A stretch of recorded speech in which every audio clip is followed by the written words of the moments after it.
আমি তোমাকে বারে বারে নিষেধ করছি, তুমি বেটা নিও না। বেটা নিলে এই দুনিয়ায় সুখে থাকবে না। আজকালকার এমন বেটা মা বাবাকে এক মুষ্টি ভাত দেয় না, একখানা কাপড় দেয় না, মাকে মা বলে ডাকে না, বাবাকে বাবা বলে ডাকে না। এটা সত্য বাবা। এখন এখন যদি বেটা যদি শ্বশুর বাড়ি যাচ্ছে তো মাকে বলছে তুই এই কাজটা করিস, তুই এই কাজটা করিস, আর না করতে তোর খবর আছে, তার উপর আরো কিছু আছে।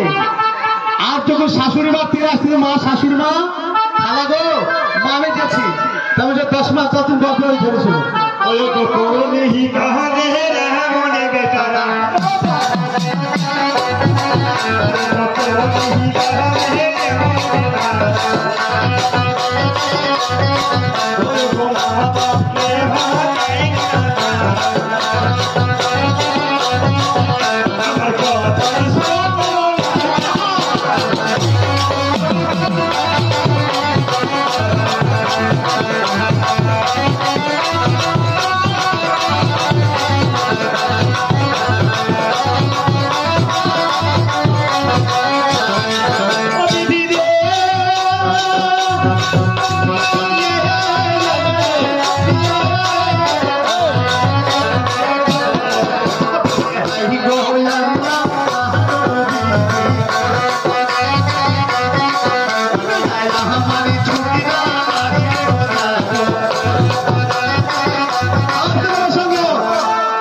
সকাল থেকে আমার ছোকরা তুলুক তুলুক করে লাফাচ্ছে, কিন্তু 10টা টাকা কিন্তু আমার ছোকরা পকেটে কিন্তু ছোলেনি, কেউ দেয় না, কেউ দেয় না।